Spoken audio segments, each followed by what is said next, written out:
Guys, let's talk about Xavi Alonso. So there's been a lot going on in Madrid since Xavi Alonso actually joined Real Madrid. So at first, the players didn't like him. They didn't like his idea and everything, And when he joined, he saw a lot of, things going on in the dressing room that doesn't sit well with him. And as the manager, he needs to change a lot of things. When you get into a team, you need to build the team. You understand? Build chemistry. So at first, the player were not buying into his ideas. They didn't like him, and they said he wasn't really accessible to. He was not an accessible person. He's not really. He's not like really good to approach. Like they can't approach him. He's not an approachable coach. So there was a lot going on with Alonso and the teams. But do you know one thing I'm going to say?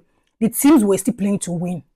They were still playing for the badge. They don't like the coach, but they liked the club. They liked the jersey. They played for the badge. They played for the love of the fans. They still make sure they are winning games. Sitting on top of the league right now with 5 points ahead of Barcelona. That is what I'm talking about. When Amorim came into the United team, he didn't like so many things in the team, which he pointed out. There were some characters with some of the players he pointed out, but United fans and the media were carrying it up as if it was a bad coach, as if it was doing something bad. The United fans were who liked some certain player who are not a fan of the club, instead a fan of some certain player, were coming out to call him out that he's not capable, he's not this, he's too disciplined, he's too strict. Meanwhile, this was what was happening in Madrid, but the difference was that they didn't leak this whole thing until the media, until the media actually posted it. Now talked about it at the Athletic Club.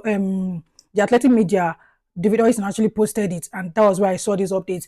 And despite the fact that there was a lot going on, these players were still playing, and now they are buying into the idea. They are liking it. They are liking the coach. They are understanding the coach. The coach is understanding the players. There was a lot of things with Alonso, with Ancelotti when he was there. He was, a likable coach.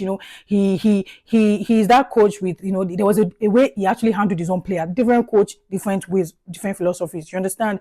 But now they're actually, understanding him, they're understanding each other, building the relationship and everything. That is one thing some fans need to understand. Like, it's not going to be easy when a new coach comes. A lot is going to change, and you just have to support the club. If you're a fan of the club, support the club. Don't be a fan of certain players.